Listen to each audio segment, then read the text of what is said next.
Patalo patulo Samoa Entertainment TV mai pia mana tamua le leko yaso IC mai whaafonga. Ele o tangata whai whanga umale nupi whae manuia ele lua te simal whapasene. Lea e tuwha mai le masino i anuali, whaatau mo tā penanga a mātua ia o ngā whanau. O whaeroa whalawa i tele mai ele whiongal minsta o tupe, lau timu ia a fua wale se wa ai. E lua te simal whapasene o le sao whanga le autongi la fonga, o le atutongi i ai le masina whau. E lua sulfa miliona ma le fitus fulono afe, ono se lau mon tupu tala ua whaeloa le minsta, ma le taitei fono, o le a whaalu mo le tutongi na tua tului mo sao whanga. E uina whaapea mai le pūlenga o le tupe lea, e mō whai sao whanga umapeitai, o whaamaunia, e le mawani tului po ni lua te simal whapasene, a tangata ua uma o na tala la tau sao whanga, ai alo whaawa upea o na toe whaaputuputu o la tau sao whanga le nupi wha. O le vaenga le nā, e le mawhai o nā ngabaa, ia la tau sao whanga o lo o iai, vanga nae a toa le ono masina, e le itala ina itua. O le tele o tangata ua tala sao whanga, ina ua atoa le ta ilima lima tau sanga le mātutua, o lo whai ngā luenga pea, matutongi a la tau nupi wha. O le wha manuianga le o whai sao whanga o le lua olua wha, ua tuu iai le lua masina e tala itua. A le ai, o le a teu saoloa ilana sao whanga o iai. O sao whanga nā, e mawhai fo i ona toe tala itua se vaenga peitai, e iai o nā iainga. O wha manuianga o whanau o ngai nei vai tau, e le ngata ina sao whanga ai whanau le investe i tupe miliona tala i tu malo, e totongi ai o lato pili a onga. Ai ua awala fo i whanau o le au whai sao whanga nupi whai pasene whaalitau sanga masani ai, e fsosoa ni lava i tāpenanga a whanau a onga. Inisi o tala au whaawa wai au nanga mo le whalma i tele mototua, ma le whalma i tua sivi savai i aso malolo. O li ipotia, o le whalawhai lele leisi vaenga sapa u i aile pisi, i le aso le kilisimasi, ina e se fulu ono pepe whaamawina o te se malua lima lua o lua tolu. E whaawa au na tatala au nanga uma i whalma i aso malolo. Se i vanga nai nisi o nanga whaapitoa i peo au nanga o ngase tau savali uma, i mototua matua sivi, e tatala mai le valu le tai au i le valu le po.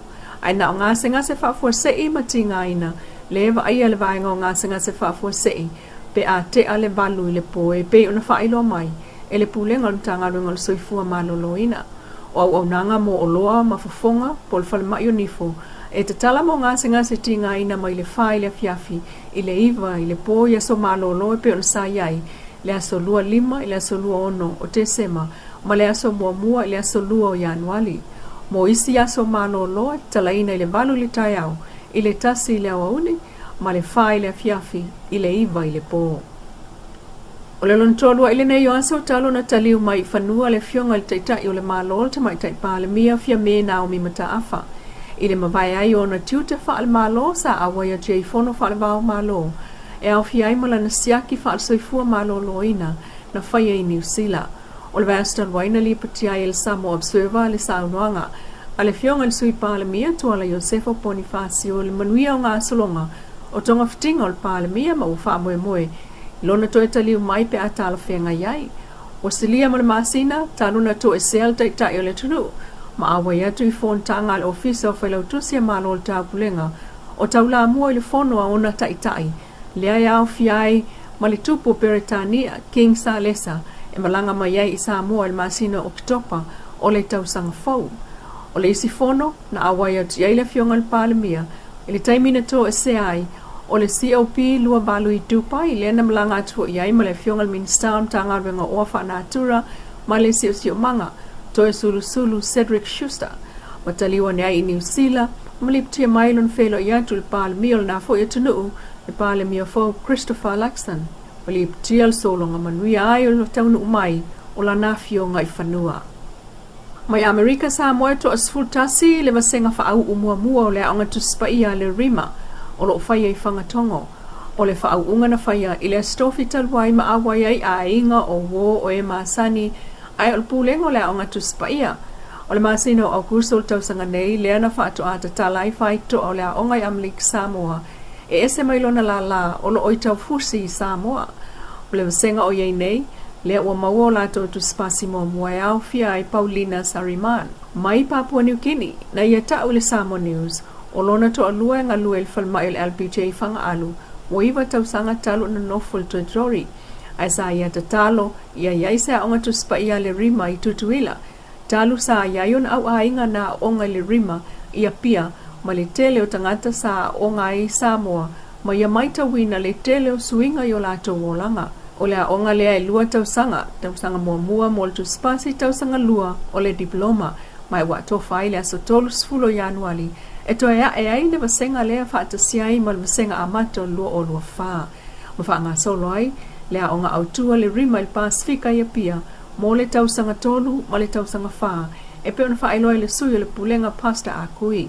O lea onga tu spa ia le rima lo o whai el moto le GHC Reed i whangatongo, o le la le Uttermost Ministries e au fiai le vaasami e iwa tolu futu le umi, o lo tau lai le wafu wa whai lai malaloa.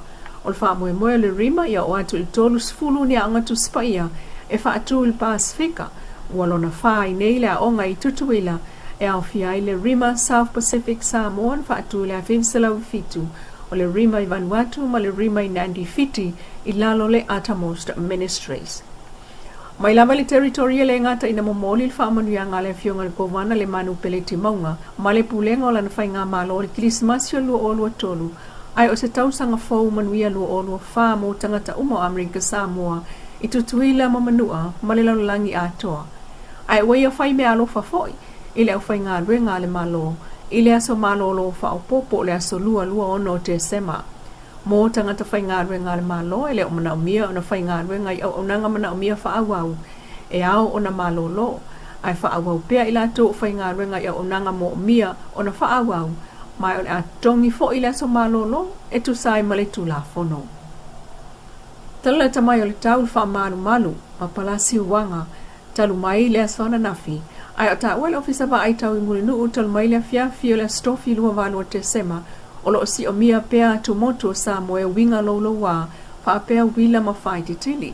Ai o tawal ngā tai whale o lo tu mau pea lapta inga mo te munga mamafa, ma lo longa, ai wa wha lea o ngā ina wha utuanga o ngā tai whale, talu le lima i le fiafia nafi peitai. O wha solo ina toe wa aia ti munga i wha solo atu i le sa, ma to ulu wanga wha pea wila ma whai titili. E awawa i taimi o te munga mamafa, ma masa i se ele anga i atu i vanga maua lunga, ai o solo ngā palapala.